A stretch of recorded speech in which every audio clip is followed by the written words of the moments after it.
સો ખાસ પાટણ અને મહેસાણાથી બહુ બધા યુવા મિત્રો આવ્યા છે. કોણ છે અને ક્યાંથી આવ્યા છે અને શું આપવા આવ્યા છે એમની સાથે વાતચીત કરીએ. ક્યાંથી આવ્યા છો? અમદાવાદ ઝુંડાલથી. અચ્છા, મૂળ ક્યાંના છો બધા? આમ પાટણ બાજુ. પાટણ અને મહેસાણાના છો. તો અહીંયા 51,000 રૂપિયાનો સહયોગ આપવા આવ્યા છો.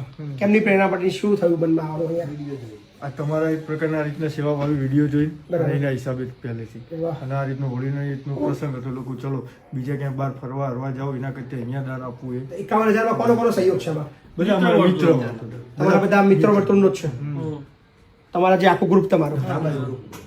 જે ત્યાં લોકો અમે બધા ભેગા બેસીએ લોકો. સો યુવા મિત્રો છે. નોર્મલી યુવાઓ પૈસો વાપરવા માટે બીજી ક્યાંક જગ્યાએ જતા હોય છે, પાર્ટી કરવાની, મોજ મસ્તી કરવાની. પણ આ બધા યુવાઓ હવે મહિપતસિંહ ફાઉન્ડેશનને પણ આટલો સહયોગ આપી રહ્યા છે. એ પરથી સાબિત થાય છે કે યુવાઓ પણ હવે સેવાકીય પ્રવૃત્તિ તરફ આકર્ષાયા છે અને એ વળ્યા છે. અને આ એક બહુ સારો સંકેત છે ગુજરાત માટે કે યુવાધન છે એ સામાજિક પ્રવૃત્તિ તરફ, સામાજિક સેવાઓ તરફ આગળ વધી રહ્યું છે. સો અમને ખૂબ આનંદ થઈ રહ્યો છે કે અમે એ બાબતના નિમિત્ત બની રહ્યા છે. So thank you so much. તમારા બધાનો ખૂબ ખૂબ આભાર. અને તમારો બી આભાર, તમે આટલું સારું કામ કરી રહ્યા છો. ગયા બધી સંસ્થાઓની મુલાકાત લીધી. શું કહેવું સંસ્થાઓ વિશે? શું કહેશો? કહેજો તમે. સંસ્થાઓનું કામ તમારો એક નંબર છે.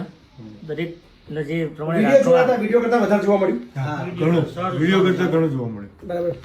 વિડીયોની અંદર તમને કદાચ ખ્યાલ નહીં હોય કે આટલું બધું આટલા બધા લોકો હશે. ખાસું ત્યારે 1500 આજુબાજુ બધા વૃદ્ધ બધા.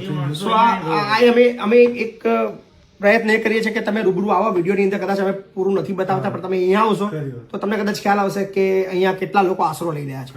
અને આપ બધા ખૂબ મદદ કરી રહ્યા છો, એના લીધે જ આ બધું ચાલી રહ્યું છે. તો થેન્ક યુ સો મચ આપ બધાનો. અને તમે પણ પધારો, જે પણ મિત્રો વિડીયો જોઈ રહ્યા છે.